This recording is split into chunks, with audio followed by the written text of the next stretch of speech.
যারা বলে না ডিপ্রেশন বিড়াল দূর করে, হ্যাঁ বিড়াল দূর করে। আমি অনেক বেশি ডিপ্রেশনে ছিলাম, যার কারণে কিন্তু ও আসার পরে আমি অনেকটা রিকভারি করছি, কিন্তু আমার ব্রেনে কিন্তু সমস্যা হয়ে গেছে। মানে আসলে একটা মানুষ যখন ট্রমাটাইজের ভিতরে থাকে কোনো একটা জিনিস নিয়ে, যে অনেক বেশি এক্সপেকটেশন থাকে যে জিনিসটা আমি পাবো বা এটা আমার হবে, তখন হঠাৎ করে সেটা আর মানুষ পায় না, বা সেটার থেকে নিজেকে সরিয়ে আনা অনেক কষ্ট। তো আমার লাইফের এরকম অনেক ট্র্যাজেডি আছে। আমি জানি যে আমার এই লাইফের ট্র্যাজেডির জন্য দায়ী, সেও হয়তোবা আমার ভিডিওগুলো দেখে। ঠিক আছে, তো মানুষের সবার জীবনে ওঠা নামা ভালো মন্দ সব কিছু থাকে। আমার প্রচুর মাথায় প্রবলেম হয়ে গেছে এখন, ব্রেনের সমস্যা। কারণ এত বেশি মানসিক চাপের ভিতরে ছিলাম যে একটু ক্ষতি তো হবেই, তাই না? আমরা যখন একটা মানে সুস্থ মস্তিষ্ককে অসুস্থ বানাই দিব, তখন তো একটু প্রবলেম হবেই।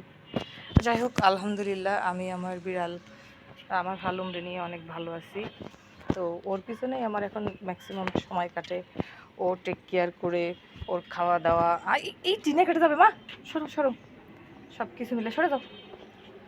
হ্যাঁ, তো আবার এই যে গাছপালাগুলো, এই যে এত বড় একটা গাছ, এটা কিন্তু একটা ক্ষুদ্র বীজ থেকে মাশাল্লাহ, এটাই আল্লাহর লীলা খেলা।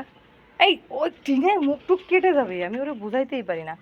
আমার এই যে ছাদ বাগানের ম্যাক্সিমাম কিন্তু বীজ থেকে করা, কিছু ফুলের চারা শুধু কেনা। এইটা আমাকে একজন, এই গাছটা আমাকে আমি যখন খুলনাতে ছিলাম, বাড়িওয়ালা আন্টি আমার গিফট করছিল আসার সময়, মেহেদির চারা।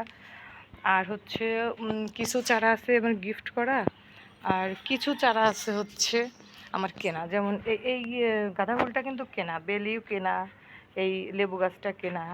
এই ফুলটা আসলে সঠিক আমি নাম জানি না, হাসনায়না বলে অনেকে, না জানি না আমি আসলে সঠিক। এই দুইটা গাছ কেনা। আর এইগুলো আমার হাতে বানানো। এটা আলমের বাবা এনে দিছিল, ওই জবা ফুলটা। আর এই অ্যালোভেরাটা একজন গিফট করছে। আর এইখানে যে চারাগুলো আছে, এগুলো এক ভাবে গিফট করছে।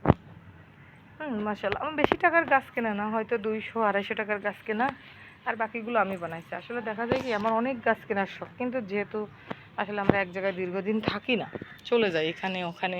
আমাদের বাবার যেহেতু বদলির চাকরি, আমাদের 3 বছর পর পর চলে যেতে হয়। হয়তো এখনও এই যে আবার সময় হয়ে যাচ্ছে, আবার জানি না কোথায় যাব। আরও হয়তো 6 মাস 7 মাস আছি এখানে। তো আসলে জানি না, চারাগুলো নিতে চায় না ওর বাবা। যখন বদলি হয় ট্রাকে মাল জিনিস উঠানো, চারা উঠানো, যার কারণে আমি কম কিনি। বাট এগুলোই রেখে যায় কিনা এই ভয়তে থাকি, যার কারণে আর কিনি নাই। নাহলে অনেক গাছ পছন্দ হয়েছিল, এবারও কিনতাম, কিন্তু ভয়তেই কিনি নাই, যে আসলে কিনে ফেলে রেখে যাওয়ার মতো মন মানসিকতা আমার নাই। আমার অনেক কষ্ট হবে, যেহেতু চারাগুলোর গাছগুলোর প্রেমে পড়ে যাই আমি। আলহামদুলিল্লাহ, সবাই সবার পশুকে অনেক বেশি আদর করবেন, ভালোবাসবেন। আল্লাহ হাফেজ।